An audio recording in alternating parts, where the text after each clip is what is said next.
அப்போஸ்தலர் நடவடிக்கைகள் யோவேல் தீர்க்கதரிசியின் புஸ்தகம் 2ஆம் அதிகாரம் 27-28 வசனங்கள். யோவேல் 2:27-28.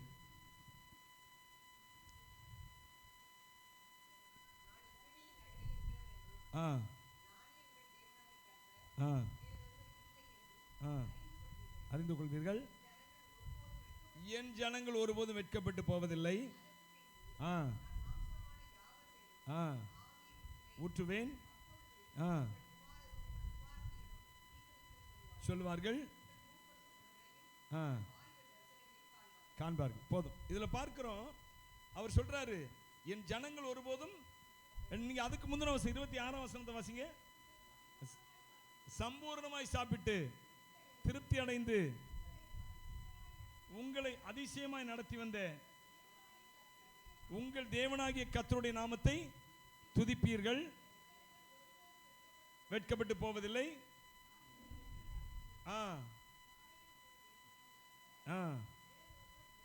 இல்லை என்றும் அறிந்து கொள்வீர்கள். ஆண்டவர் வசனங்களை சொல்றாரு, என் ஜனங்கள் ஒருபோதும். திரும்ப திரும்ப சொல்றாரு. முதல்ல சொல்றாரு சம்பூர்ணமா சாப்பிட்டு திருப்தி அடைந்து என்னை துதிப்பீருங்க, என் ஜனங்கள் வெட்கப்பட்டு போவதில்லை.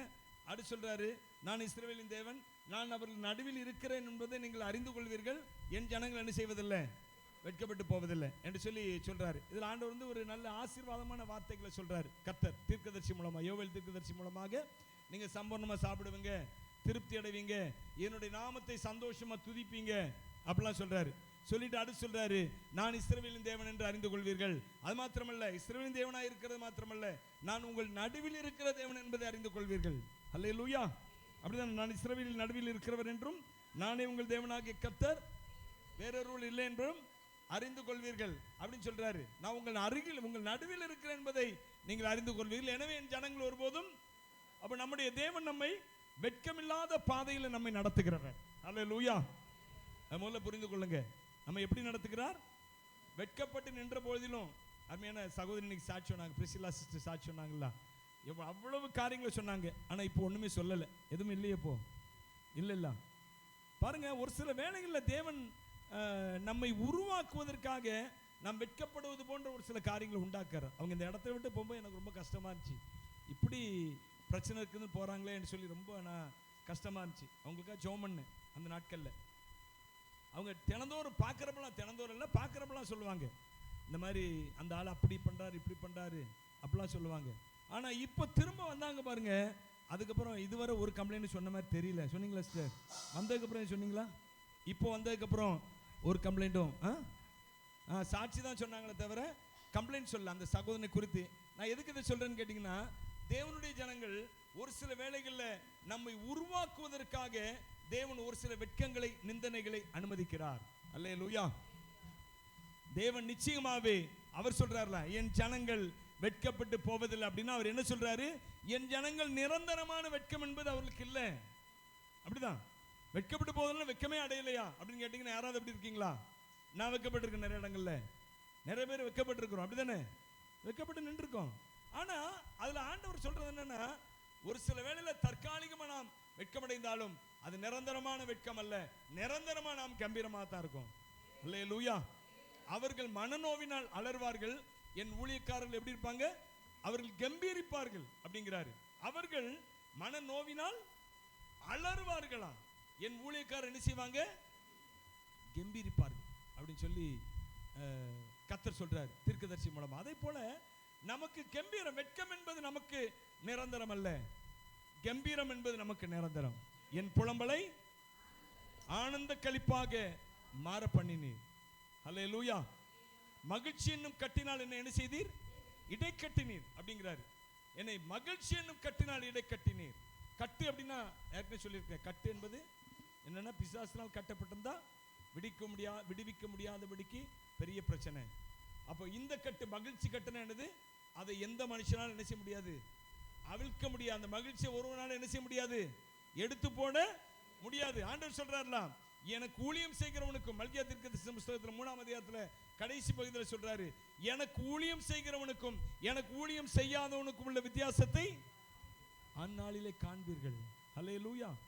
சொல்றாரு, எனக்கு நான் ஏற்கனவே சொல்லியிருக்கேன், ஊழியம் செய்வது என்பது இதே போல பிரசங்கம் பண்ணி ஊழிய ஊழியத்துக்காக ஒப்பு கொடுத்து போற அதை சொல்லல. அந்த இடத்துல என்னுடைய ஊழியக்காரன் ஆண்டவர் யாரை சொல்றாரு தெரியுமா? அவரை ஆராதிக்கிறவர்கள், அவரை பணிந்து கொள்ளுகிறவர்கள், அவரையே முக்கியமாய் கனப்படுத்துகிறவர்கள், என்னை கனம் பண்ணுகிறவர்கள் நான் என்ன செய்வேன் என்று சொன்ன கர்த்தர் அதை சொல்றாரு. என்னுடைய அந்த வசனத்தை வாசிங்களா? மல்கியாத்து எத்தனை வசனம் சொல்லி வாசிங்க? 3:18 வாசிங்க.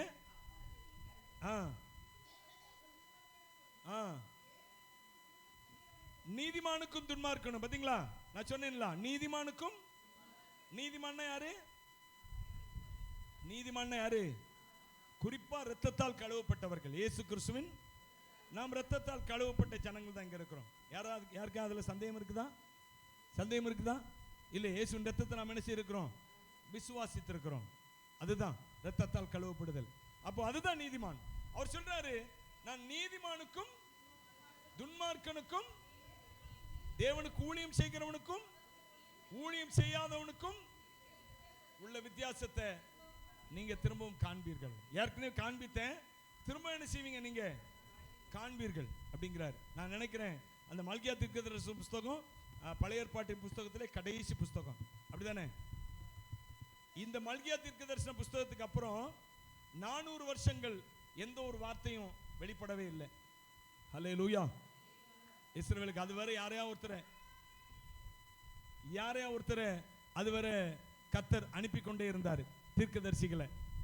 ஆனா இந்த மல்கியாவுக்கு அப்புறம் தீர்க்கதரிசிகள் இல்லை, வார்த்தை இல்லை, இருள் நிறைந்த. அது எப்படி சொல்றாங்கன்னா, வேத சாஸ்திரிகள், வேத ஆராய்ச்சியாளர் என்ன சொன்னா, அது இருண்ட காலம், வேதாகமத்தின் இருண்ட காலம் அப்படிங்கிறாங்க. மல்கியாவுக்கும் மத்தேயுக்கும் இடைப்பட்ட காலம். புரியுதா உங்களுக்கு? மல்கியாவுக்கும் மத்தேயு புஸ்தகத்துக்கும் இடைப்பட்ட காலம் என்ன காலமா?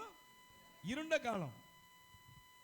அந்த இருண்ட காலத்துல ஏன் இருண்ட காலம் சொன்னாங்க அப்படின்னா, இருண்டு போயிருச்ச உலகமே, அப்படி இல்லை, வார்த்தை இல்லை, கர்த்தருடைய வார்த்தை. கர்த்தருடைய வார்த்தை இல்லைன்னா அது என்னதான்? அது இருண்ட பூமி, இருண்ட காலம். அதனாலதான் இயேசு வந்தவன கலிலேயாக்குள்ள நுழையும் போதே சொல்லப்பட்டிருக்கிறது, இருளில் இருக்கிற ஜனங்கள் பெரிய வெளிச்சத்தை கண்டார்கள். இயேசு கிறிஸ்து வந்தாரு, வெளிச்சம் வந்துட்டு. ஹல்லேலூயா. அப்போ நீதிமான் வித்தியாசத்தை தேவன் காண்பார். நீதிமானுக்கும் அநீதிமானுக்கும், அல்லது தேவனை நம்புகிறவனுக்கும் தேவனை நம்பாதவனுக்கும், தேவனை ஆராதிக்கிறவர்களுக்கும் தேவனை ஆராதிக்க முக்கியங்க. அது தேவனை நம்புகிறவன் என்றால் என்ன அர்த்தம் என்றால், தேவனை ஆராதிக்கிறவன். சொல்லுங்க, பக்கத்துல கை கொடுத்து சொல்லுங்க. தேவனை நீங்க நம்புகிறீர்களா? தேவனை ஆராதிக்கிறீங்களா? அல்லேலூயா. இதுதான் அடையாளம். நல்லா புரிஞ்சுக்கங்க. கர்த்தரை நம்புகிறான் அப்படின்னா அவன் சபைக்கு ஆராதிக்கிறவன் அல்ல, அவன் வீட்டில் ஆராதிக்கிறவன். அல்லேலூயா. என்னது? இங்க ஆராதிக்கிறவனுக்கு பேர் கர்த்தரை நம்புகிறவன் சொல்ல முடியாது. ஏன்னா நிறைய பேர் ஃபார்மாலிட்டிக்கு வராங்க. ஞாயிற்றுக்கிழமையானா ஏதாவது சபைக்கு என்ன செய்யணும், நம்ம போகணும். அந்த ஃபார்மாலிட்டி ஆராதனை அல்ல. வீட்லையும் உண்மையோட கர்த்தர் சொன்னார்ல, கர்த்தரை தேடுறவங்க, கர்த்தரத்தில் அன்பு கூறவங்க என்ன செய்யணுமா? அவர்கள் முழு இருதயத்தோடும் முழு சிந்தையோடும் முழு ஆத்மாவோடும் அவரிடத்துல அன்பு கூறுதல் என்றால் அவர் ஆராதிக்காம அன்பு கூற முடியாது. ஹல்லேலூயா. கை வைத்து சொல்லுங்களேன். அதனாலதான் ரோமர் புஸ்தகத்துல கர்த்தர் சொல்லும்போது சொல்றாரு, பவுல் சொல்லும்போது சொல்றாரு, தம்மை தொழுது கொள்ளுகிற யாவருக்கும் அவர் ஐஸ்வர்ய சம்பன்னராய் இருக்கிறார். என்னது? தம்மை தொழுது கொள்ளுகிறவர்களுக்கு அவர் ஐஸ்வர்ய சம்பன்னராய் இருக்கிறார். அப்ப தொழுது கொள்ளாதவர்களுக்கு அது நீங்க தான் fill up the blanks. அது என்ன செய்யணும்? நீங்க தான் fill பண்ணிக்கங்க. தொழுது கொள்ளுகிறவர்களுக்கு அவர் ஆசீர்வதிக்கிற தேவனாய் இருக்கிறார். தொழுது கொள்ளுகிறவர்களுக்கு அவர் தம்மை வெளிப்படுத்துகிற தேவனாய் இருக்கிறார். ஆராதிக்கிறவர்களுக்கு அவர் தம்முடைய நன்மைகளை பகிர்ந்து கொடுக்கிற தேவனாய் இருக்கிறார். அல்லேலூயா. புரியுதா உங்களுக்கு? புரியுதா? ஸ்தோத்திரம். அப்போ நம்ம இந்த இடத்துல பார்க்கிறோம், அவர்கள் வெட்கப்பட்டு போவது அப்படிங்கிறார். நாம் கர்த்தரை தொழுது கொள்ளுகிறவர்கள், கர்த்தரை ஆராதிக்கிறவர்கள் என்றால் நிச்சயமாகவே ஒரு சில வேளைகளில் தற்காலிகமா வெட்கம் வந்தது போல காணப்படலாம். ஆனால் ஒரு நாளும் நாம் நிரந்தரமாக வெட்கப்பட்டு ஒரு இடத்துல இருக்க முடியாது. கர்த்தரை ஆராதிக்கிறவங்க. அல்லேலூயா. எத்தனை பேர் ஆமென் சொல்ல முடியும்? நான் சொல்ல முடியும். நான் ஆராதிக்கிறதுனால சொல்றேன். இன்னும் எனக்கு தெரிந்த அநேகர் ஆராதிக்கிறவர்கள் இருக்கிறார்கள். அவர்களை வைத்து சொல்லுகிறேன். சபையில் இருக்கிறவங்க இருக்கிறாங்க. அவருடைய வாழ்க்கையின் வளர்ச்சியை பார்த்து சொல்லுகிறேன். கர்த்தரை ஆராதிக்கிறவர்ல தேவன் சும்மா ஒரு இடத்துல உட்கார வைத்திருக்க முடியாதவரால. அல்லேலூயா. அவர்கள் வளர்ந்து கொண்டே இருப்பார்கள். அவர்கள் செழித்து கொண்டே இருப்பார்கள். அல்லேலூயா. அந்த 27ஆம் சங்கீதமா அதுல பார்க்கிறோம்ல, இதுவே அவரை தேடி விசாரித்து அவருடைய சமூகத்தை நாடுகிற யாக்கோபு 27 தானே? எத்தனை சங்கீதம்? 24 வாசிங்க. இதுவே அவரை தேடி விசாரித்து அவருடைய சமூகத்தை நாடுகிற யாக்கோபு என்னும் சந்ததி. இதுவே எது? இதுவே என்னது? எது? அதுக்கு முந்தின வசனம் வாசிங்க. அவன் கர்த்தரால் ஆசீர்வாதத்தை பெறுகிற சந்ததி, தன் ரட்சிப்பின் தேவனால் நீதியை பெறுகிற சந்ததி. ஒன்னு உலக ஆசீர்வாதம், இன்னொன்னு ஆவிக்குரிய ஆசீர்வாதம். Hallelujah. Praise the lord. Hallelujah. எனவே என்ன கர்மையான தேவனுடைய பிள்ளைகளே, கர்த்தர் தம்முடைய ஜனங்களை அவர் வெட்கப்பட்டு போக பண்ணவே மாட்டார். இன்னொரு இடத்துல நீங்க ஏசாயா 61 நீங்க வாட்சி பார்த்தீங்கன்னா, உங்கள் வெட்கத்துக்கு பதிலாக ரெண்டத்தனையா பலன் வரும் அப்படிங்கிறாரு. ஒரு சில வேளைகள் நம்ம வெட்கப்பட்டது போல காட்ட நமக்கு வாழ்க்கையில் நேரிட்டாலும், காரியங்கள் சம்பவங்கள் நேரிட்டாலும் அதற்கு தகுந்த பலன் ரெட்டிப்பா கர்த்தர் கொடுப்பாராம். ஹல்லேலூயா. இந்த கால வேளையில் நீங்க ஒருவேளை வெட்கப்பட்ட சூழ்நிலையில் வந்திருந்தீங்கன்னா, கர்த்தர் சொல்றாருங்க, உங்களுக்கு ரெண்டத்தனையான பலனை தேவன் தருவதற்கு அவர் ஆயத்தம் உள்ளவராக இருக்கிறார். அல்ல, தம்முடைய ஜனங்கள் வெட்கப்பட்டு போக அவர் விடமாட்டார். ஆமென். ஆமென் சொல்லுங்க. ஹல்லேலூயா. எனவே இந்த இடத்துல பார்க்கிறோம், என்னுடைய செய்தி இது அல்ல. இன்றைக்கு செய்தி இது அல்ல. நீங்க வெட்கப்பட்டு போக மாட்டீங்க. கர்த்தர் அவிதமா உங்க ஆசீர்வாதமாக சம்பூர்ணமாக நடத்துவார். சரி, அவர் சொல்றாரு. திரும்ப அந்த 27-28 வசனங்களை வாசிங்க. யோவேல் 2.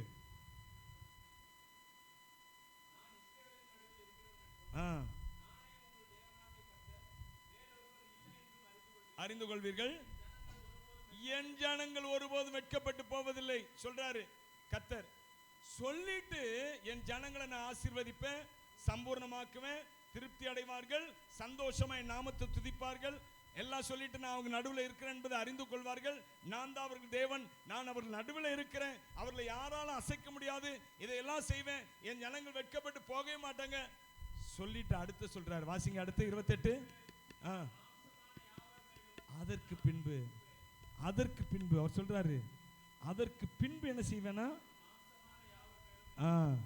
அதற்கு பின்பு நான் மாம்சமா அப்படின்னு என்ன அர்த்தம்? அவர் ஆசீர்வதித்த பின்பு அவருடைய நோக்கம் என்னன்னு கேட்டீங்கன்னா, ஆசீர்வாதம் அல்ல. என் அன்பு தேவனுடைய பிள்ளைகளே, உங்களுடைய வாழ்க்கை இப்படி ஆசீர்வாதங்களினால, ஐஸ்வர்யங்களினால, நன்மைகளினால சம்பூர்ணமா சாப்பிட்டு திருப்தி அடைந்து கொழுத்து சலுத்து உட்கார்ந்து, என்னது சொல்லுவாங்களா, கொழுத்து சலுக்கியா என்னவோ சொல்லுவாங்க தெரியுமா? சலுக்கி தானே. கொழுத்து சலுக்கி உட்கார்ந்து கர்த்தர் அதற்காக நம்மை ஆசீர்வதிக்கிறார். அவர் சொல்றார், நான் உன்னை சம்பூர்ணமாக்குவேன், நீ திருப்தி அடைவேன், என் நாமத்தை துதிப்பேன், நான் உன் நடுவில் இருக்கிறேன் என்பதை நான் காண்பிப்பேன்ப்பா, அநேகருக்கு காண்பேன், இதெல்லாம் நான் செய்வேன். அதற்கு பின்பு நான் என்ன செய்வேன் தெரியுமா? அதற்கு பின்பு என்ன செய்வேன்? கடைசி நாட்களில் மாம்சமான, இதான் என்னுடைய செய்தி. இன்னைக்கு கர்த்தர் கொடுத்தது இன்னைக்கு இந்த செய்தி தான். என்னன்னா, நான் மாம்சமான யாவர் மேல என்ன செய்வேன்னா, என் ஆவியை ஊற்றுவேன். அது முக்கியம். இப்போ முதல்ல தேவனுடைய பிள்ளைகளின் வரிசை என்னன்னு கேட்டீங்கன்னா, அட் ஃபர்ஸ்ட் அவங்க ரட்சிப்பை, சல்வேஷன், ரட்சிப்பை பெற்றுக்கொள்ள வேண்டும். அவர்கள் முதலாவது என்னது? முதலாவது ரட்சிப்பு, அவருடைய ஜனங்கள். அடுத்து தேவன் என்ன செய்கிறார்? நம்மை ஆசீர்வதிக்கிறார். அல்லேலூயா. ரட்சிப்பை பெற்றவன் ஆண்டவர் இயேசு கிறிஸ்துவினால அழைக்கப்பட்டவன். ரட்சிப்பை பெற்றவன் யார்? அவன். நீங்க அழைக்கப்பட்டீங்களா இல்லையா? சொல்லுங்க, அழைக்கப்பட்டிருக்கீங்களா இல்லையா? நீங்க ரட்சிப்பை பெற்றீங்கனாலே யாரால அழைக்கப்பட்டிருக்கிறீங்க அர்த்தம். வெறுமன ஊழியத்துக்கு அழைப்பது மாத்திரமல்ல, ரட்சிப்பே ஒரு மிகப்பெரிய அழைப்பு. ரட்சிப்பு என்னது? அது மிகப்பெரிய அழைப்புங்க. அதுதான் நான் சொல்ல போன ஊழிய அழைப்பு என்பதை விட ரட்சிப்பின் அழைப்பு என்பது மிக பெருசுன்னு சொல்லுவேன்னா. எனக்கு ஊழியம் பெருசா ரட்சிப்பு பெருசான்னு கேட்டா நான் எதை பெருசுன்னு சொல்லுவேன்? ரட்சிப்பு தான் பெருசுன்னு சொல்லுவேன். ஹல்லேலூயா. என் கண்ணு திறக்கப்பட்டது அதுலதான். கர்த்தர் இயேசு என்பதை அறிந்து கொண்டது என்னுடைய ரட்சிப்பினாலதான் நான் அறிந்து கொண்டேன். அதுக்கப்புறம் நிறைய வெளிப்பாடுகள், அது வேற விஷயம். ஆனால் நான் ரட்சிக்கப்பட்டதான் என்னுடைய வாழ்க்கையின் மிகப்பெரிய நன்மை. கர்த்தர் கொடுத்ததிலே மிகப்பெரிய ஆசீர்வாதம் என்னன்னு கேட்டீங்கன்னா என்னுடைய ரட்சிப்பு. ஹல்லேலூயா.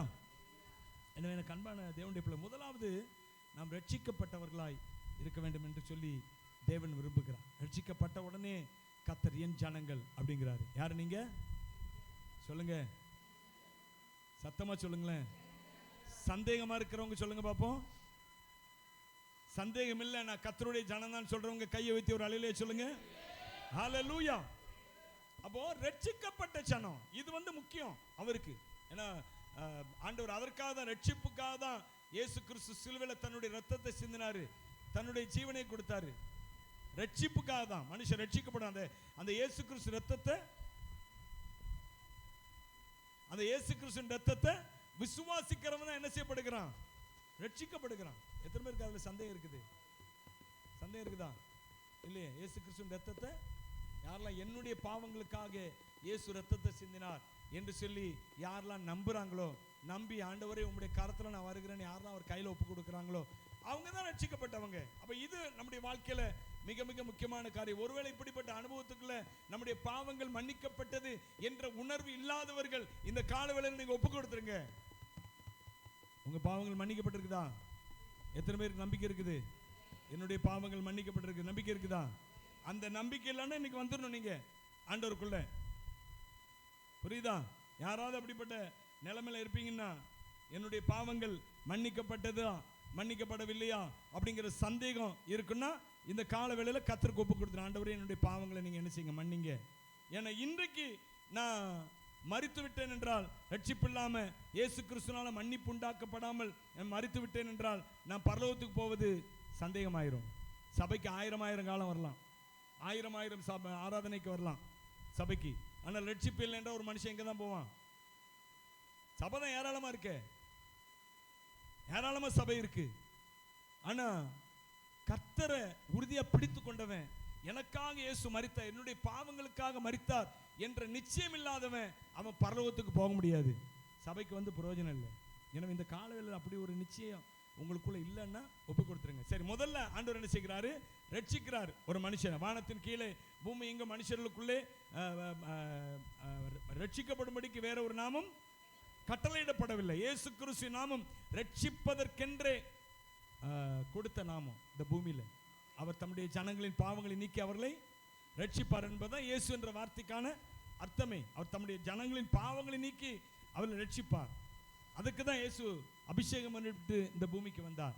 எனவே இந்த கால வேளையில ஒருவேளை நீங்க இந்த பாவங்கள் மன்னிக்கப்படலை, எனக்கு அப்படிப்பட்ட பாவம் மன்னிக்கப்பட்டது என்ற உணர்வு எனக்குள்ள இல்லை என்றால் இந்த காலவேளையில் கர்த்தரிடத்தில் ஒப்பு கொடுங்க. உங்க வாழ்க்கையை கர்த்தர் ஆசீர்வதிப்பார், நீங்க ரட்சிக்கப்படுவீங்க. ரட்சிக்கப்பட்டு விட்டார்கள் என்றால் கர்த்தர் அடுத்து அவர்களை ஆசீர்வதிக்கிறார். ஆசீர்வதிக்கப்பட்ட பின்பு அவர் என்ன செய்கிறார்? என் ஜனங்கள் அப்படின்னு அவங்கள தான் சொல்றாரு. ரட்சிக்கப்பட்ட ஜனங்களை, என் ஜனங்கள் வெட்கப்படுவதில்லை அப்படின்னு சொல்லிட்டு அடுத்து எங்க வர்றாருன்னா, நான் அவர்களை அபிஷேகிக்க வேண்டும் கடைசி நாட்களில் மாம்சமான.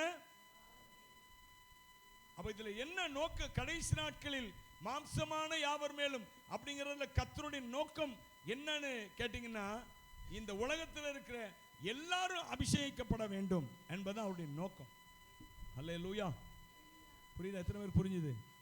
இந்த உலகத்தில் உள்ள எல்லாரும் தம்முடைய ஆவினால் மாம்சமான யாவர்னா இதுல ஏதாவது இது இருக்கா? வித்தியாசம் இருக்குதா? இல்லையே. உலகத்தில் உள்ள மாம்சமான யாவர் மேலும் தான் உலகத்தில் உள்ள எல்லா மனுஷனும் மாம்சமான யாவர் மேலும்.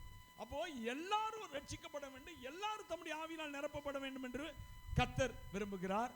ஆனா குறிப்பா அதுலயும் சபையில இருக்கிற ஜனங்கள் கண்டிப்பாக அவர்கள் ஆவியினால நிரப்பப்பட வேண்டும் என்பதை தேவன் மிக மிக மிக மிக நிச்சயமாக அவர் சொல்லுகிறார். ஹல்லேலூயா. நீங்க எடுத்து வாசி பார்த்தீங்கன்னா அப்போஸ்தலர் நடபடிகள்ல பேதுருவானாலும் சரி, பவுலானாலும் சரி, எல்லாரும் போகிற இடத்துலலாம் பார்த்தீங்கன்னா அபிஷேகம் ஊற்றப்படுகிறது, ஆவியானவர் ஊற்றப்படுகிறார். யாவர் மேலும் ஆவியானவர் ஊற்றப்படுகிறது. நீங்க அப்போஸ்தலர் நடபடிகள் ஸ்தோத்திரம் 10ஆம் அதிகாரமா 10ஆம் அதிகாரம் வாசிங்க. 10ஆம் அதிகாரத்தில் 44ஆம் வசனம். பேசிக்கொண்டிருக்கையில் வசனத்தை கேட்டவர்கள் யாவர் மேலும், பாத்தீங்களா, வசனத்தை கேட்டவர்கள் யாவர் மேலும். இதுல யாராவது அங்க இருந்தவங்க யாராவது மிஸ் ஆயிருப்பாங்களா? இந்த வார்த்தையின்படி கிடையாது, ஒருத்தர் மிஸ் ஆகல. அவர் சொல்றாரு யாவர் மேலும் பரிசுத்த ஆவியானவர் இறங்கினார். நீங்க இன்னும் அப்போஸ்தலர்கள் அந்த புத்தகத்தை வாட்சி பார்த்தீங்கன்னா அநேக இடங்கள்ல நீங்க பார்த்தீங்கன்னா இப்படிப்பட்ட யாவர் மேலும் இறங்கினார். அதுல கொஞ்சம் பேர் இறங்கினாரு, கொஞ்சம் பேர் மேலே ஆவியானவர் இறங்கல, அவங்க அபிஷேகம் வரல அப்படி சொல்லி. நீங்க இன்னொரு வசனம் வாசிங்க, 19 அப்போஸ்தலர் 19:6 வாசிங்க.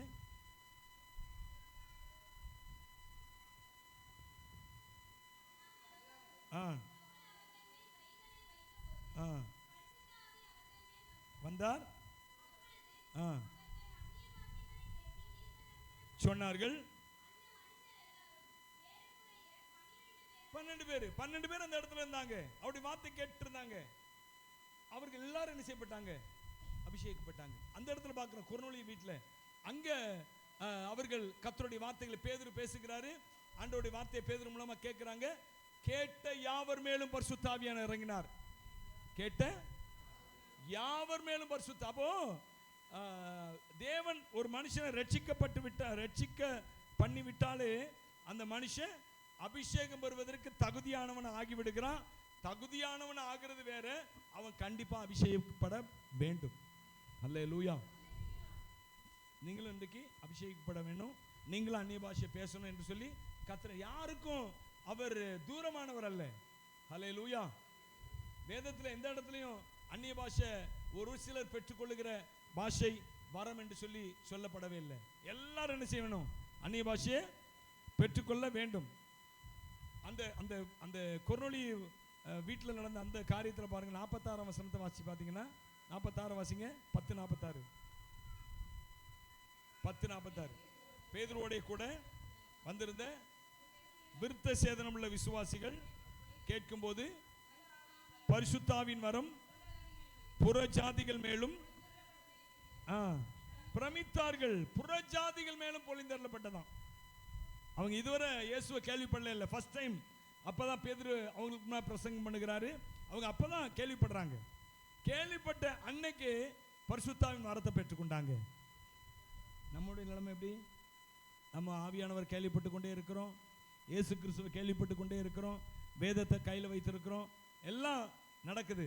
ஆனால் பரிசுத்த ஆவியானுடைய அபிஷேகத்தை பெற்றுக்கொள்ள வேண்டும் என்று சொல்லி எத்தனை பேர் வாஞ்சையா இருக்கிறோம்?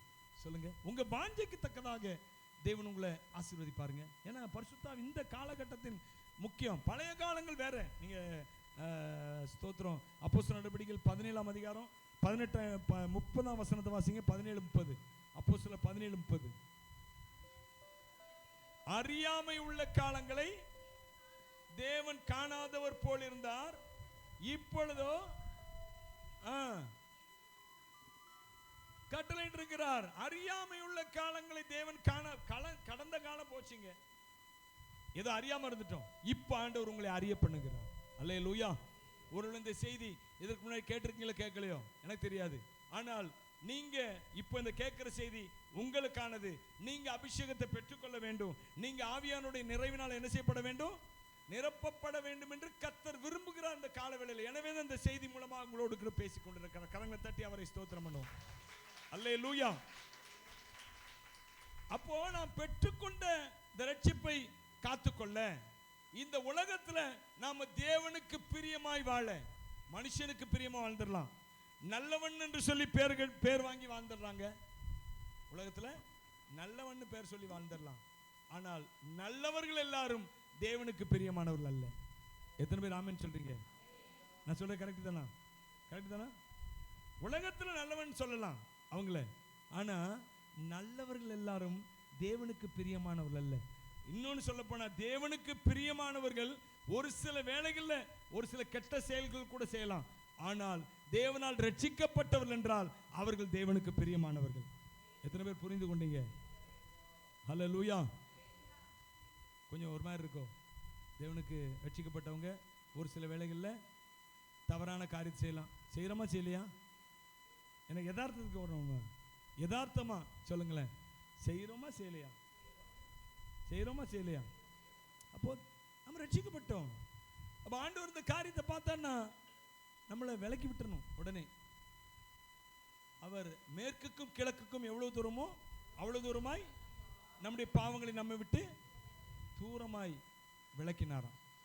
வானத்துக்கும் பூமிக்கும் எவ்வளவு தூரமோ அவருக்கு பயப்படுகிறவர் மேல் அவருடைய மன்னிப்பு அவ்வளவு தூரமா இருக்குதான். புரியுதா உங்களுக்கு? அவருடைய மன்னிப்பு அவருக்கு பயப்படுகிறவர் மேல், அவருக்கு பயப்படுகிறவர்களுக்கு எதுக்கு மன்னிப்பு? ஏன்னா அவருக்கு பயப்படுகிறவர்களும் சில வேளையில் என்ன செய்கிறார்கள்? தவறுகிறார்கள். அதனாலதான் அவர் சொல்றாரு, அவருக்கு பயப்படுகிறவர் மேல். வாசிங்களா அந்த வசனத்தை வாசிங்களேன். சங்கீதம் 103வது சங்கீதத்தை நீங்க எடுத்து வாசி பார்த்தீங்கன்னா அதில் தான் இந்த அற்புதமான இந்த வசனங்கள் சொல்லப்பட்டிருக்கு. சங்கீதம் 103 எடுத்துக்கொள்ளுங்க. அதில் வாசிங்க. பூமிக்கு வானம் எவ்வளவு உயரமா இருக்கிறதோ அவருக்கு பயப்படுகிறவர்கள் மேல் அவருடைய கிருபையும் அவ்வளவு தூரமா இருக்கிறதா. அவ்வளவு பெரிதா இருக்கிறது. அவருக்கு பயப்படுகிறவர்கள் மேல் அவருடைய கிருபை அவ்வளவு பெரிதா இருக்கிறார். அவருக்கு மன்னிக்கிறவராய் இருக்கிறார் அவர். நான் எதுக்கு இதெல்லாம் சொல்லிட்டு இருக்கிறேன்னு கேட்டீங்கன்னா, நல்லவன் என்பவன் எல்லாம் தேவனுக்கு பிரியமானவன் என்று சொல்ல முடியாது. ஆனால் தேவனுக்கு பிரியமானதை செய்யணும் என்று சொல்லி ரட்சிக்கப்பட்டு ஓடிக்கொண்டிருக்கிறான் பாருங்க, அவன் கீழே விழுந்தாலும் அவனை கர்த்தர் தூக்கி எடுப்பார். அல்லேலூயா. நீதிமான் 7 தரம் விழுந்தாலும் எந்திப்பான், எந்திரிச்சு ஓடுவான். கர்த்தர் அவனுக்கு துணையா நிற்பாரு. ஆனா நான் நல்லவன் நான் நல்லவன் நான் நல்லவன் சொல்லிட்டு இருக்கவன் கூட கர்த்தர் இருக்கிற. அல்லேலூயா. பூமிக்கும் வானத்துக்கும் உள்ள தூரம் போலவே பூமிக்கும் வானத்துக்கும் சாமீபாயமுள்ளவர் மேலவர் அருள், சாமீபாயமுள்ளவர் மேலவர் அருள், சாலவும் தங்குமே சத்தியமே இது என்னாலுமே துதிப்பார் என் ஆத்துமாவே நீ நன்மையால் உண்பாயை நீரை தாரே பூர்த்தியாய் நன்மையால் உண்பாயை உண்பாயது கழுகை போல் பாலம் கொண்டு உண்பாயது கழுகை போல் பாலம் கொண்டு போங்கு இளமை போலாகவே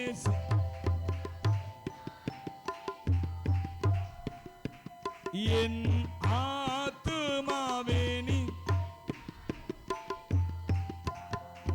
ஹல்லேலூயா. திரும்ப சொல்றேன், நல்லவர்கள் எல்லாம் தேவனுக்கு பிரியமானவர்கள் அல்ல, ரட்சிக்கப்பட்டவர்கள் தேவனுக்கு பிரியமானவர்கள். ஹல்லேலூயா.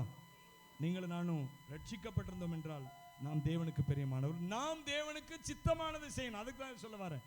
கடைசி நாட்கள் மாம்சமான யாவர் மேலும் என் ஆவியை ஊற்றுவேன் என்று சொன்னது அவருடைய சித்தமாக இருக்கும் என்றால் தேவனுடைய ஆவியை, பரிசுத்த ஆவியை நாம் பெற்றுக்கொள்ள வேண்டும் என்பது இந்த கடைசி காலத்தில் தேவனுடைய நோக்கமாக இருக்கும் என்றால் அதை பெற்றுக்கொள்ள நாம் எவ்வளவு முனைப்புடன் செயல்படுகிறோமோ அந்த அளவுக்கு தேவன் நம்ம அதை மாத்திரம் சொல்லல, பரிசுத்த ஆவி மாத்திரம் சொல்லல, இன்னும் தேவனுக்கு பிரியமான காரியங்கள் எதெல்லாம் உண்டு என்று சொல்லி தேடி தேடி செய்யறாங்க. பார்த்தீங்களா? நான் ஏற்கனவே சொன்னேன், இதுவே அவரை தேடி விசாரித்து அவருடைய சமூகத்தை நாடுகிற யாக்கோபு என்னும் சந்ததி. இதுவே அவன் தான் ஆசீர்வாதத்தை பெறுவான். அவன் தான் தேவனால் நீதி ஆசீர்வாதத்தை பெற்றலாம். ஆனால் நீதியை பெறுவது கஷ்டங்க. தேவனால் நீதியை நீங்கள் நானும் தேவனுக்கு பிரியமாக யாக்கோபின் சந்ததியாக அவரை தேடி அவரை விசாரித்து அவருக்காக மாத்திரமே ஓடுகிற சந்ததியாக காணப்படுவோம் என்றால் நாம் தேவனுடைய கரத்திலிருந்து நீதியை பெற்றுக்கொண்டே இருப்போம். அல்லேலூயா. அவர் சொன்னார்ல, மேற்குக்கும் கிழக்கும் எவ்வளவு தூரமோ அவ்வளவு தூரமா நம்முடைய பாவங்களை, அப்படின்னு என்ன அர்த்தம்? நம்முடைய பாவங்களை நம்ம விட்டு விலக்கினான்னு என்ன அர்த்தம்? நாம் பாவம் செய்யாதபடிக்கு பாவத்தை நம்ம விட்டு என்ன செய்தாரு, அப்படி அர்த்தம். அப்படி அர்த்தம். நம்முடைய பாவங்களை கர்த்தர் அவ்வளவு தூரம் என்ன செய்கிறார், நம்மை மன்னிக்கிறாங்க. ஏன்னா நீதிமான் ஒருவனாகிலும் இல்லை, ஏகமா என்ன செய்தாங்க, கெட்டு போயிட்டாங்க. பைபிள் அர்த்தம் சொல்லு, நீதிமான் ஒருவனாகிலும் இல்லை, ஏகமா. எல்லாரும் ஏகமா என்ன அர்த்தம்? எல்லாரும். அதுல யாராவது மிச்சம் இருக்கிறாங்களா? ஆபிரகாம், ஈசாக்கு, தாவீது, மோசே. ஹல்லேலூயா. யாருமே இல்லை, ஏகமாய் கெட்டு போனார்கள். இந்த உலகத்தில் பிறக்கிற எல்லா மனுஷனும் எப்படி தான் இருக்கிறான்? அவன் பாவியாக தான் இருக்கிறான். அவன் தேவனால் நீதிமானாக்கப்படுறான். ரட்சிக்கப்படுறவன் எப்படி நீதிமானாக்கப்படுறான்? தேவனால் நீதிமானாக்கப்படுறான். நீங்கள் ரோமர் புஸ்தகத்தில் எடுத்து வாட்சி பார்த்தீங்கன்னா அதில் ஸ்தோத்திரம், ரோமர் புஸ்தகத்தில் 1ஆம் அதிகாரத்தில் 1ஆம் வசனத்திலேருந்து நீங்கள் வாட்சி பார்த்தீங்கன்னா 1ஆம் அதிகாரத்தில் முதல்லேருந்து நீங்கள் வாட்சி பார்த்தீங்கன்னா நியாயப்பிரமாணத்தின் அத்தனை பாவங்களும் சொல்லப்படுகிறது. 3ஆம் அதிகாரம் ஸ்தோத்திரம் 18ஆம் வசனம் வரை வாட்சி பார்த்தீங்கன்னா எதுல 1ஆம் அதிகாரத்தில் ரோமர் 1லேருந்து இல்லை ஸ்தோத்திரம் 18ஆம் வசனத்திலேருந்து நீங்கள் வீட்டில் போய் வாட்சி பாருங்க. ரோமர் 1ஆம் அதிகாரம் 18ஆம் வசனத்திலேருந்து 3ஆம் அதிகாரம் ஸ்தோத்திரம் 18 3ஆம் அதிகாரம் 1:18 3:18 வரை இப்படி ஞாபகம் வச்சுக்கோங்க. 1:18 18 வரை என்ன சொல்லுதுன்னு கேட்டீங்கன்னா, நியாயப்பிரமாணத்தில் சொல்லப்பட்டிருக்கிற பாவங்கள் அல்லது உலகத்தில் அதுவரை காணப்படுகிற பாவங்கள் இதை குறித்து சொல்லப்படுகிறது. சொல்லிட்டு நான் ஏற்கனவே உங்களுக்கு பைபிள் ஸ்டடியில் எடுத்தவங்களுக்கு நான் சொல்லியிருப்பேன். சொல்லிட்டு கடைசியாக சொல்றாரு 20ஆம் வசனம் வாசிங்க. இப்படி இருக்க நியாயப்பிரமாணத்தினால் வருகிறபடியால் எந்த மனுஷனும் அவன் வழிஞ்சு வழிஞ்சு வழிஞ்சு வழிஞ்சு நியாயப்பிரமாணத்தை நிறைவேற்ற பார்க்கிறான். என்னது வழிஞ்சு வழிஞ்சு அதை செஞ்சு இதை செஞ்சு எப்படியா நியாயப்பிரமாணத்தை நிறைவேற்றி முடிச்சிருப்பான் அப்படின்னு பார்க்கிறான். ஆனால் தெளிவாக ஆண்டு பைபிள் சொல்லிட்டு என்னது, நியாயப்பிரமாணத்தின் கிரியைகளால் எந்த மனுஷன் என்ன செய்யப்படுறது இல்லை, நீதிமானாக்கப்படுகிறது இல்லை அப்படின்னு சொல்லிட்டு அடுத்து சொல்றாரு பாருங்க. எப்படி இருக்க நியாயப்பிரமாணம் இல்லாமல் தேவநீதி வெளியாக்கப்பட்டிருக்கிறது. அதை குறித்து நியாயப்பிரமாணம் தீர்க்க தரிசனங்களும் சாட்சி கிடைக்கிறது. அது இயேசு கிறிஸ்துவை பற்றும் விசுவாசத்தினாலே பழிக்கும் தேவநீதி. நியாயப்பிரமாணத்தின் பாவங்கள் எல்லாம், நியாயப்பிரமாணத்தில் சொல்லப்பட்ட பாவத்துக்கான தண்டனைகள்லாம், அந்த பாவத்தெல்லாம் சொல்லிட்டு வந்து 1ஆம் அதிகாரம் 18லேருந்து சொல்லிட்டு வந்து இங்கே வந்து முடிக்கிறாரு.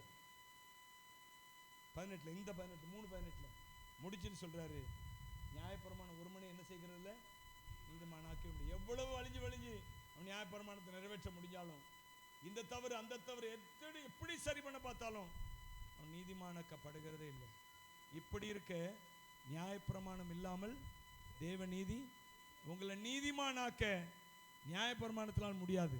இரத்தமே சிந்தப்பட்ட இரத்தமே, விலையேற பெற்ற வல்ல இரத்தமே, இயேசு கிறிஸ்துவின் இரத்தமே எனக்கு விலையாக சிந்தப்பட்டதே. இரத்தமே சிந்தப்பட்ட இரத்தமே, விலையேற பெற்ற வல்ல இரத்தமே, இயேசு கிறிஸ்துவின் இரத்தமே எனக்கு விலையாக சிந்தப்பட்டதே. இரத்தமே சிந்தப்பட்ட இரத்தமே, விலையேற பெற்ற இரத்தமே, இரத்தமே சிந்தப்பட்ட இரத்தமே எனக்கு விலையாக, பாவங்கள் யாவையும் கழுவி என்னை பரிசுத்தமாக்கின வல்ல இரத்தமே, பாவங்கள் யாவையும் கழுவி என்னை பரிசுத்தமாக்கின வல்ல இரத்தமே, சுத்த மனசாட்சியை எனக்கு தந்து, சுத்த மனசாட்சியை எனக்கு தந்து, சுத்திகரித்த பரிசுத்த இரத்தமே, சுத்திகரித்த பரிசுத்த இரத்தமே, இரத்தமே சிந்தப்பட்ட இரத்தமே, விலையேற பெற்ற இரத்தமே, இரத்தமே சிந்தப்பட்ட இரத்தமே எனக்கு விலையாக சிந்தப்பட்டதே. இரத்தமே ரத்தமே சிந்தப்பட்ட ரத்தமே விலையேற பெற்ற வல்ல ரத்தமே இயேசு கிறிஸ்துவின் ரத்தமே எனக்கு விலையாக சிந்தப்பட்டதே நித்திய மீட்பை எனக்கு தர எதிர்க்கும் சாத்தான் மேல் ஜெயம் பெற நித்திய மீட்பை எனக்கு தர எதிர்க்கும் சாத்தான் மேல் ஜெயம் பெற நன்மைகள் எனக்காய் பேசுகிற நன்மைகள் எனக்காய் பேசுகிற தெளிக்கப்படும் பரிசுத்த ரத்தமே தெளிக்கப்படும் பரிசுத்த ரத்தமே ரத்தமே சிந்தப்பட்ட ரத்தமே விலையேற பெற்ற ரத்தமே ரத்தமே சிந்தப்பட்ட ரத்தமே எனக்கு விலையாக சிந்தப்பட்டதே ரத்தமே சிந்தப்பட்ட ரத்தமே விலையேற பெற்ற வல்ல ரத்தமே இயேசு கிறிஸ்துவின் ரத்தமே எனக்கு விலையாக சிந்தப்பட்டதே நன்மைகள் எனக்காய் பேசுகிற ரத்தம் எனக்காய் தீமை ஆபேலின் ரத்தம் என்ன செய்ய கீழே இருந்து கூப்பிட்டுட்டே இருந்துச்சா கர்த்தரை என் ரத்தத்துக்காக நீங்க என்ன செய்ய போறீங்க நான் அநியாயமா ரத்தம் சிந்தி இருக்கிறேன் ஆபேலின் ரத்தம் ஆண்டவர் நோக்கி கூப்பிட்டு கொண்டே இருந்ததாம் ஆதியாமத்தில் பார்க்கிறோம் உன் சகோதரனுடைய ரத்தம் என்ன செய்கிறது என்னை கூப்பிடுகிறது அப்படிங்கிறாரு கர்த்தர் காயின்ட்ட வந்து அவனுடைய ரத்தம் கூப்பிட்டு என்ன கூப்பிட்டுச்சு நான் அநியாயமா ரத்தம் சிந்தப்பட்டிருக்கிறேன் நான் அநியாயமா கொல்லப்பட்டிருக்கிறேன் எனக்காக எப்போ நீங்க பழி வாங்குவீங்க ஆபேலின் ரத்தம் கேட்டுச்சான் ஆனால் இயேசு கிறிஸ்துவின் ரத்தம் நன்மையானவைகளை பேசியது ஹல்லேலூயா அதனால எபிரேயர் நிருபத்தில் சொல்லப்பட்டிருக்கிறது ஆபேலின் ரத்தம் பேசினவைகளை பார்க்கலும் நன்மையானவைகளை பேசுகிற கிறிஸ்துவின் ரத்தம் என்று சொல்லி அதனாலதான் நீங்களும் நானும் நீதிமான் அதனாலதான் நீங்களும் நானும் பாவி என்ற நிலைமையை கடந்து பரிசுத்தவான் என்ற நிலைமைக்கு வந்திருக்கிறோம் என்னது இயேசு பேசிக்கிட்டே இருக்கிறாருங்க ஹல்லேலூயா பிதாவிடத்தில் என்ன செய்து இருக்கிறாரு பரிந்து பேசிக் கொண்டிருக்கிறார் என் ஜனங்களுக்காக என் ஜனம் என் ரத்தத்தால் கால் நான் அவருக்கு ரத்தம் சிந்திருக்கிறேன் ஆபேல் ரத்தம் சொல்லிச்சு அவன் ரத்தத்தை சிந்தினா கீழே இயேசுவின் ரத்தம் சொல்லிச்சு அவனுக்கான நான் ரத்தம் சிந்தி இருக்கிறேன் ஹல்லேலூயா புரியுதா இயேசுவின் ரத்தத்துக்கும் ஆபேல் ரத்தத்துக்கும் இந்த உலக பிரகாரமான மனுஷனுடைய ரத்தத்துக்கும் இயேசு கிறிஸ்துவின் ரத்தத்துக்கும் இயேசு கிறிஸ்து ரத்தம் சிந்தப்பட்டதே என்னை என்றென்றைக்கும் பரிசுத்தமாய் காத்துக்கொள்ளும்படியாக ஹல்லேலூயா நாம் ஒரு நாளும் பிதாவின் சமூகத்தில் பாவியாய் காணப்படுவதில்லை ரட்சிக்கப்பட்ட பின்பு ஹல்லேலூயா புரியுதா நான் சொல்றேன் உங்களுக்கு ரட்சிக்கப்பட்ட பின்பு நாம் தேவனுடைய சமூகத்தில் இருக்கிறவர்களா இருப்போம் என்றால் நாம் பிதாவின் சமூகத்தில் நாம் பாவம் செய்தாலும் தவறு செய்தாலும் தவறி விட்டாலும் நான் பாவியாய் காணப்படுவதில்லை பிதாவின் சமூகத்தில் இது மிகப்பெரிய சத்தியங்க ஹல்லேலூயா இது நிறைய பேர் சொல்றதில்லை இப்போ ஏன் தெரியல ஏன்னா என்ன நினைக்கிறாங்க நான் ஏற்கனவே சொல்லி கொண்டிருக்கிறது தான் இப்படி சொல்லிட்டா ஜனங்கள் என்ன செய்வாங்க துணிஞ்சு பாவம் செய்ய ஆரம்பிச்சிருவாங்க என்று சொல்லி அதை சொல்லுவதோடு நீங்க ரோமர் புஸ்தகம் 6ஆம் அதிகாரம் 1-2 வசனங்களை வாசிங்க ரோமர் ஆகையால் என்ன சொல்லுவோம் கிருபை பெருகும்படிக்கு நிலை நிற்கலாம் என்று சொல்லுவோமோ கூடாதே பாவத்திற்கு மரித்த நான் இதுதான் உங்களுடைய என்னுடைய நிலைமை நீங்களும் நான் என்ன ஆயிட்டோம் பாவத்துக்கு சத்தமா சொல்லுங்களேன் பாவத்துக்கு மரிச்சவங்க சத்தமா சொல்லுங்க அப்படிதானே பாவத்துக்கு மரிச்சிருக்கிறோமா பாவத்துக்கு மரித்து நாம் இனி அதுல எப்படி பிழைப்பு எப்படி என்னால பாவம் செய்ய முடியும் ஹல்லேலூயா உங்களுடைய நிலைமை என்னுடைய நிலைமை இப்படிதான் இருக்கணும் என்னால பாவம் செய்ய முடியாது பாவத்துக்கு தண்டனை என்று விலகுவதல்ல புதிய ஏற்பாடு புதிய உடன்படிக்கை என்ன தெரியுமா என் அன்பர் இயேசு ஹல்லேலூயா எனக்காய் ஜீவன் தந்த இயேசு ஹல்லேலூயா அவர் என்னுடையவர் அவரிடத்தில் நான் இருக்கிறேன் என்னிடத்தில் அவர் இருக்கிறாரு என் கூட அவர் இருக்கிறார் எனக்குள்ள அவர் இருக்கிறாரு how can I commit the sin? என்னால பாவம் செய்ய என்னால எப்படி என்ன செய்ய முடியும், ஒப்புக்கொள்ள முடியும்? இதுதான் என்னுடைய புதிய ஏற்பாட்டின் நிலைமையா இருக்க வேண்டும். ஹல்லேலூயா. கையை வைத்து சொல்லுவோமே ஹல்லேலூயா. விசுவாசி இப்படி வளர்க்கணுங்க. நான் தான் உங்களுக்கு திரும்ப திரும்ப சொல்லிட்டு இருக்கிறேன். ஒருவேளை நான் சொல்ல சொல்ல ஒரு சிலர் தவறுகள் செய்யலாம், பாவங்கள் செய்யலாம். ஆனாலும் இந்த வார்த்தைகளை சொல்ல சொல்ல சொல்ல சொல்ல நீங்க மறுரூபம் ஆயிக்கொண்டே இருப்பீங்க என்பதில் சந்தேகமே இல்லை. அல்லேலூயா. மறுரூபமாகுமா மாட்டோமா? தேவனுடைய பிள்ளைங்கிற அந்த அந்த அன்பு வருமா வராதா? வருமா வராதா? என்னால எப்படி பாவம் செய்ய முடியும் என்ற அந்த அன்பு வருமா வராதா? என் இயேசு எனக்கா ரத்தம் சிந்திருக்கிறாரே, என்னால எப்படி பாவம் செய்ய முடியும்? இதுதான் இந்த நாட்கள்ல நம்முடைய நிலைமையா இருக்கணும். ஐயோ பாவம் செஞ்சுட்டேன், என் பிள்ளைய தண்டிப்பாரு, என்ன தண்டிப்பாரு, என் ஆசீர்வாதம்லாம் போயிடும், என் பணத்தெல்லாம் பிடிங்கிருவாரு, என் வீட்டெல்லாம் பிடிங்கிருவாரு என்று சொன்னால் அது எங்க உள்ள பயம் தெரியுமா? அது புதிய ஏற்பாட்டினால வருகிற பழைய ஏற்பாட்டினால வருகிற பயம். புதிய ஏற்பாடு பயத்தை தருகிறது இல்லை, அன்பை தருகிறது. புதிய ஏற்பாடு குழப்பத்தை தருகிறது இல்லை, தெளிவை தருகிறது. புதிய ஏற்பாடு பயத்தை கொண்டு வருகிறது இல்லை, தைரியத்தை தருகிறது. ஆமென் சொல்லுவோம். அல்லேலூயா. அப்ப பரிசுத்த ஆவியானவர் தான் இதெல்லாம் தருது. இந்த கடைசி நாட்கள்ல அவர் நம்முடைய எல்லார் மேலும் இப்படிப்பட்ட ஆவியை ஊற்ற வேண்டும் என்று சொல்லி விரும்புகிறாருங்க. ஆவியை ஊற்றுவது மாத்திரமல்ல, நான் சுருக்கமா சொல்லி முடிக்கிறேன். கடைசியா நான் சொல்ல வந்த முக்கியமான செய்தி என்னன்னா, வாசிங்க திரும்ப அந்த வசனத்தை வாசிங்க. யோவேல் 2:27-28. 28 வசனம் மட்டும் வாசிருங்க. அதற்கு பின்பு நான் சொல்லிட்டேன் ஏற்கனவே, கர்த்தர் ஆசீர்வதிக்கிற தேவன், வெட்கத்திலிருந்து நம்மை எடுத்து கம்பீரத்துக்கு நேராக கொண்டு வந்து நிறுத்துகிற தேவன், இதெல்லாம் செய்துவிட்டு சொல்லுகிறார், அதற்கு பின்பு நான் என்ன செய்ய விரும்புகிறேன் என்றால், மாம்சமான யாவர் மேலும் என்னுடைய, அதுக்கு தாங்க ஆவிக்குரிய சபை. ஹல்லேலூயா. ஆவி குறித்து பிரசங்கித்து ஆவிக்குள்ளா உங்களை நடத்துகிறதுக்கு தான் நாங்க இருக்கிறோம். ஆமென் சொல்லுங்க. ஹல்லேலூயா. நீங்க ஆயத்தமா? நீங்க ஆயத்தமா? சபையில் உள்ள எல்லாரும் ஆவினால் நிரப்பப்பட வேண்டும் என்று சொல்லி தேவன் விரும்புகிறார். கடைசி நாட்களில் மாம்சமான யாவர் மேலும் ஆவியை ஊற்றுவது மாத்திரமல்ல, அவங்க என்ன செய்வாங்களா? வாசிங்க அந்த வசனத்தை வாசிங்க. 28. அப்பொழுது உங்கள் குமாரரும் உங்கள் குமாரத்திகளும், ஆண்டவர் விரும்புகிறாருங்க, உங்கள் குமாரர் உங்கள் குமாரத்திகள் என்ன செய்யணும்? இதெல்லாம் நம்ப முடிகிறதா? தேவன் செய்கிற அல்லது தேவன் எதிர்பார்க்கிற எல்லாமே நம்ப முடியாதவைகள். எத்தனை பேர் ஆமென் சொல்றீங்க?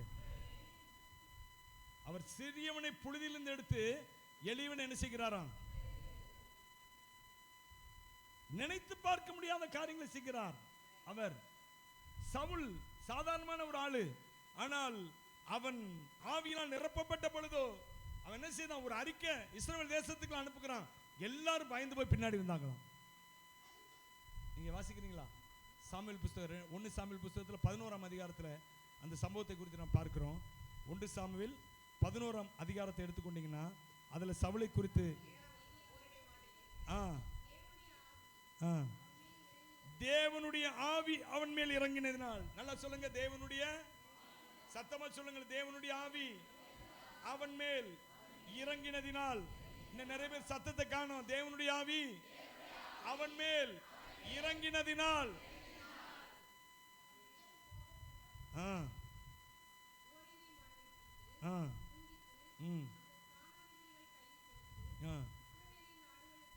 அனுப்பி சவுலின் பின்னாலேயும் புறப்படாதவன் எவனோ என்று சொல்லி அனுப்பினான். அப்பொழுது கர்த்தரால் உண்டான பயங்கரம் ஜனத்தின் மேல் வந்ததினால் ஒருமனப்பட்டு கூடி வந்தார்கள். சவுல் யாருன்னே தெரியாது. சவுலுக்குள்ள ஒரு பயம், நம்மால முடியுமா? சவுல் யாருன்னு ஜனங்களுக்கு தெரியாது. சவுலுக்குள்ள ஒரு பயம், என்னால முடியுமா, நம்மால முடியுமா? ஏன்னா சாமுவேல் சொல்லிட்டார், நீதான் என் ராஜா, இஸ்ரவேலின் முதல் ராஜா யார்தான்? சவுல் சொல்லிட்டாரு. நம்பவே முடியல, இவன் ஒளிஞ்சு கிடக்குறான். தன் மேல நம்பிக்கை இல்லை, ஜனங்கள் ஏற்றுக்கொள்வாங்கன்னு ஜனங்கள் மேல நம்பிக்கை இல்லை, ஜனங்களுக்கு இவனை யாருன்னு தெரியாது. எல்லா சூழ்நிலைகளும் கர்த்தர் ஒரே காரியத்தில் மாற்றுகிறார். தேவனுடைய ஆவி அவன் மேல் வந்ததினால். கையை தட்டி ஆண்டவரை ஸ்தோத்திரம் பண்ணுவோம். தேவனுடைய பயன்படுத்த ஆரம்பிச்சாங்க. அப்போ நான் நினைக்கிறோம், இதெல்லாம் முடியுமா, இதெல்லாம் நடக்குமா, இதெல்லாம் செய்ய முடியுமா, என்னால் முடியுமா, எங்கள் சபையால் முடியுமா, எங்கள் வீட்டில் முடியுமா, இப்படிலாம் நடக்குமா? தேவனுடைய ஆவி வந்தால், அல்லேலூயா. பாருங்க, ஒரே நிமிஷம் தானே சவுல் அவன் மாறுகிறான், தேவ மனுஷனா மாறுகிறான், கர்த்தரால் அழைக்கப்பட்டவனா. ஒரு நிமிஷம், ஒரு செகண்ட் தானே. கீழே விழுந்தா, முள்ளில் உதைக்கிறது உனக்கு கடினமா, வார்த்தை கேட்டான், டப்புன்னு வெளிச்சம் உண்டாயிட்டு அவனுக்கு. அல்லேலூயா. நம்ம இந்த கொஞ்ச நாளா ஆண்டவருடைய கிருபை பரிசுத்த ஆவியானவர் குறித்து அதிகமாக பிரசங்கம் பண்றேன். இது ஒரு நாள் திடீர்னு எனக்கு உண்டான ஒரு வெளிச்சம் தாங்க. அல்லேலூயா. இது எப்படி இப்படி இருக்கும் என்று சொல்லி டக்குன்னு ஆவியானவர் கொடுத்த வெளிச்சம் என்னுடைய பிரசங்கங்களையே மாற்றி விட்டது. கையை வைத்து ஆமென் சொல்லுவோம். அல்லேலூயா. பழைய நாட்கள் என்னுடைய பிரசங்கம் இப்படி இல்லை. ஒருவேளை நீங்கள் கவனிச்சிங்களா கவனிக்கல தெரியல. ஏன்னா உங்களுக்கு போன வாரம் கொடுத்த பிரசங்கம் இப்போ மறந்துடுவீங்க நீங்கள் இந்த வாரம். அதனால் நீங்கள் எத்தனை பேர் கவனிச்சிங்கன்னு தெரியல. யாரும் கவனிச்சிருக்கீங்களா? பழைய பிரசங்கங்களுக்கும் கவனிச்சிருக்கீங்களா? மறந்துருப்பீங்க நீங்கள், எனக்கு தெரியும். ஆனால் எனக்கு தெரியும் எவ்வளோ வித்தியாசங்கள் வருதுன்னு சொல்லி. பழைய பிரசங்கங்கள்லாம் வரைஞ்சி எழுதி ஏகப்பட்ட ரெஃபரன்ஸ் பார்த்து எழுதி வச்சு குறித்து கொண்டு வருவேன். இப்போ குறித்து கொண்டு வரேன், இல்லைன்னு சொல்ல. ஆனால் தேவன் இந்த நாட்களில் பயன்படுத்துகிற விதம் வித்தியாசமா இருக்குது. ஏன்னா ஆவியானவர் என்னுடைய கண்களை திறந்து விட்டார். ஊழியத்தில் இருந்தாலும் சில காரியங்களுக்கு என்னுடைய கண்கள் எப்படி இருந்தது? அடைக்கப்பட்டிருந்தது. இயேசுவின் நாமத்தில் இன்றைக்கு அதை போல உங்கள் கண்கள் திறக்கப்படுவதாக. ஆமென் சொல்லுங்க. ஆமென். தேவன் தருகிற வெளிப்பாடுகள், தேவன் தருகிற அந்த உன்னதமான காரியங்கள் உங்களுடைய கண்களுக்கு வெளிச்சம் உண்டாக்குவதாக. ஆமென் சொல்லுங்க. அல்லேலூயா. உங்கள் கண்கள் திறக்கப்பட்ட அவைகள் எல்லாம் நீங்கள் பார்ப்பீர்களாக. ஆமென் சொல்லுங்க. அப்போ தேவன் இந்த நாட்கள்ல நம்முடைய வாழ்க்கையில, நம்முடைய குடும்பங்கள்ல, நம்முடைய சபையில செய்ய வேண்டிய காரியங்கள் என்னன்னா, வாசிங்க திரும்ப 28ஆம் வசனத்தை, யோவேல் 2:28 வாசிங்க. ஊற்றுவேன் சொல்லுவார்கள்.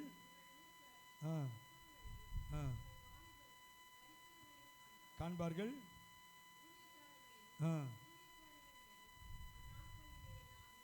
பாத்தீங்களா? இது எப்போ தொடங்குச்சு தெரியுமா? இது தீர்க்க தரிசனம். யோவேலினால் சொல்லப்பட்ட தீர்க்க தரிசனம். அவர் சொன்ன நாட்கள்ல இது நடக்கல. எப்ப நடந்துச்சு தெரியுமா? அப்போஸ்தலர் நடவடிக்கைகள் நாட்கள்ல நடந்துச்சு. வாசிங்க 2ஆம் அதிகாரத்திலே 16ல இருந்து வாசிங்க. நடந்தே இருக்கிறது. என் ஆவியை ஊற்றுவேன், அப்பொழுது உங்கள் குமாரர், எல்லாரும் சேர்ந்து வாசிப்போமே, அப்பொழுது உங்கள் குமாரரும் உங்கள் குமாரத்திகளும் தீர்க்க தரிசனம் சொல்லுவார்கள். இந்த வசனத்தை விசுவாசி சொல்லுங்க. உங்க பிள்ளைகள் அப்படி ஆறுதல். உங்களுக்கு ஏதாவது அப்ஜெக்ஷன் இருக்கா? சில பேருக்கு பயம் இருக்கும். என்னன்னா, இப்படிலாம் பட்ட எப்படி அவன் நல்லா படிக்கணுமே, நல்லா சம்பாதிக்கணுமே, கோடி கோடி ஆக்கணுமே. என்னது, இங்க கர்த்தர் கையில் எடுத்தார்னா அதுக்கப்புறம் அதை விட பெரிய ஆசீர்வாதம் வேணுமா? இந்த ஐயா டிஜிஎஸ் தினகரன் ஐயாவை குறித்து நான் கேள்விப்பட்டிருக்கேன். அவர் பேங்க்ல நல்ல போஸ்ட்ல இருந்தாராம். அப்போ நல்லா ஊழியங்கள் கொடுப்பாரு, நிறைய ஊழியங்கள் போவார். ஆனால் அவர் சொன்ன ஒரு சில காரியங்கள், கிறிஸ்மஸ்க்கோ ஈஸ்டருக்கோ சொல்கிறாரு, எனக்கு என் பையனுக்கு ட்ரெஸ் எடுக்க கூட என்ன இல்லை, காசு இல்லை, ரூபாய் இல்லை. அப்போ நான் சூட்கேஸை திறந்து பார்த்தேன். சாதாரணமாக வேறு எதுக்கோ திறக்கிற பொழுது அங்கே ஆண்டவர் எனக்கு கத்தையாக ரூபாயை கொடுத்தாரு. அந்த சூட்கேஸில் இருந்துச்சு. அதை வச்சு வாங்கினேன். நான் இதை கர்த்தர் அவர் ஆசீர்வதிச்சார், அற்புதம் அப்படிங்கிற சொல்லலை. அவர் அவ்வளோ குறைவில் இருந்தார். ஆனால் ஊழியத்துக்கு ஒப்பு கொடுத்து வந்தாருங்க. இன்றைக்கு சொல்கிறாங்க எத்தனையோ 1000 கோடி சொத்து இருக்கான் அவருக்கு. அல்லேலூயா. நான் எதுக்கு சொல்கிறேன்? அவரை குறைச்சி சொல்லலை, அவரை பிளேம் பண்ண சொல்லலை. நான் எதுக்காக இதை சொல்ல வரேன்னு கேட்டிங்கன்னா, தேவனுடைய சித்தத்தை செய்யணும், ஆவியானுடைய அபிஷேகத்தில் நிரம்பி காரியங்களை செய்யணும் அப்படின்னு நினச்சிட்டா உங்களை சகல விதத்தில் தேவன் ஆசீர்வதிக்காமல் விடவே மாட்டார். இன்னைக்கு நிறைய பேர் ஊழியக்காரங்களை பார்த்து பொறாமப்பட்டு பேசிட்டு இருக்கிறாங்க. அவர் என்ன ஒன்றும் இல்லாமல் ஓட்டாண்டியா வந்தார், சைக்கிளில் வந்தார், இப்போ பென்ஸ் காரில் பறக்கிறாரு. ஏன் தெரியுமா? அவங்க தேவனோடு நெருங்கி இருக்கிறாங்க, ஆவினால் நிரப்பப்பட்டிருக்கிறாங்க, வரங்கள் அவங்க மூலமா செயல்பட்டு கொண்டிருக்கிறது. ஆமென் சொல்லுவோமே. ஏன் உங்க மூலமா செயல்பட்டா வெறும் தொழிலில் தான் நல்லா படித்து ஒரு ஐடி இன்ஜினியர் ஆகி பெரிய கம்பெனிக்கு சேர்மன் ஆகி அப்படி தான் உன் பையன் சம்பாதிக்கணும்னு நினைக்கிறீங்களா? அதை விட பெருசாக சம்பாதிப்பாருங்க, வரங்களினால் நிரம்பினால். அப்போது நீங்கள் என்ன செய்யணும்னா, ஆண்டவருடைய சித்தம் என்னென்னா, உங்கள் குமாரரும் உங்கள் குமாரத்திகள் என்ன செய்வாங்க? சொல்லுவாங்களா? சொல்லணுமா சொல்ல வேண்டாமா? சத்தமா சொல்லுங்க. சொல்லணுமா சொல்ல வேண்டாமா? சொல்லணும். அல்லேலூயா. நான் சொல்லணும். சொல்லுங்க. நான் வேண்டாம், என் பிள்ளைகள். அப்படியா? கடைசி நாட்கள் மாம்சமான அவர் ஆவி வந்துட்டாவே உங்க ஆவிய அனுப்புங்க, என்ன உயிரடைய செய்யுங்க. உலர்ந்த எலும்புகள் இந்த நாள் உயிரடைய வேண்டுமே, உங்க ஆவிய அனுப்புங்க, என்ன உயிரடைய செய்யுங்க. உலர்ந்த எலும்புகள் இந்த நாளில் உயிரடைய வேண்டுமே, உயிரடைய வேண்டுமே, உயிரடைய வேண்டுமே, உயிரடைய வேண்டுமே, உயிரடைய வேண்டுமே. உங்க உயிர் தெழுந்த வல்லமை வேண்டுமே, உங்க உயிர் தெழுந்த வல்லமை வேண்டுமே. உங்க ஆவிய அனுப்புங்க, என்ன உயிரடைய செய்யுங்க. உலர்ந்த எலும்புகள் இந்த நாள் உயிரடைய வேண்டுமே, உயிரடைய வேண்டுமே, உயிரடைய வேண்டுமே, உயிரடைய வேண்டுமே, உயிரடைய வேண்டுமே, உயிரடைய வேண்டுமே. உங்க உயிர் தெழுந்த வல்லமை வேண்டுமே, உங்க உயிர் தெழுந்த வல்லமை வேண்டுமே. பிரியமானவர்களே, இன்றைக்கு தேவன் எனக்கு சொல்லும்படியாக சொன்ன ஒரு வார்த்தை என்னன்னா, உங்கள் குமாரரும் உங்கள் குமாரத்திகளும் தீர்க்க தரிசனம் சொல்ல வேண்டும். அல்லேலூயா, அல்லேலூயா. விரும்புங்க, உங்கள் குமாரரோடு குமாரத்திகளோடு தேவன் பேசட்டும். உங்கள் மூப்பர் சொப்பனங்களை காண்பார்கள். சபையில் உள்ள மூப்பர்கள் என்ன செய்யணும்?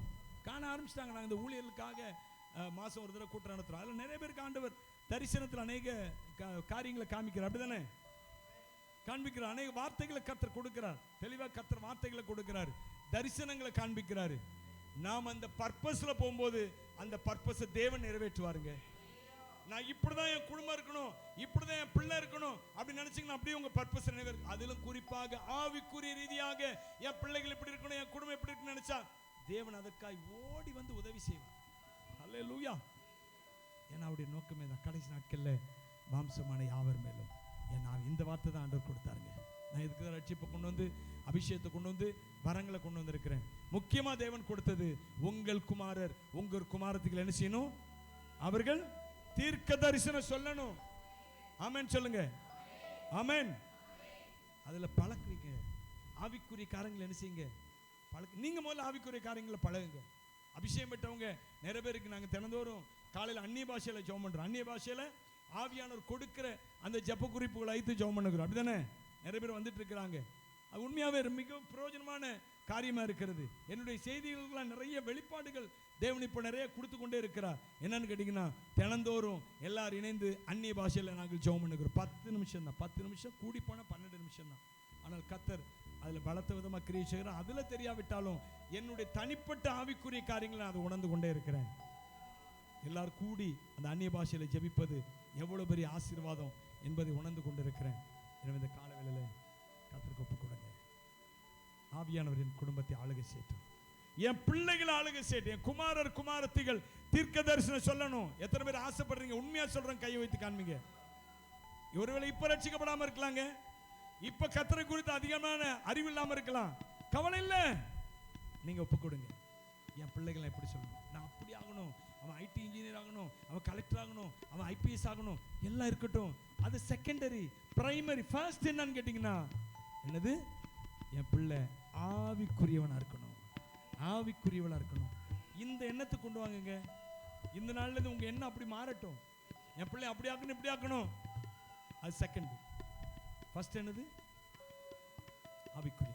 என் பிள்ளை தீர்க்க தரிசனம் சொல்லணும், என் குடும்பத்தில் தீர்க்க தரிசனம் சொல்லணும், தீர்க்க தரிசன வார்த்தைகள் என் பிள்ளைகள் வாயிலிருந்து வர வேண்டும்.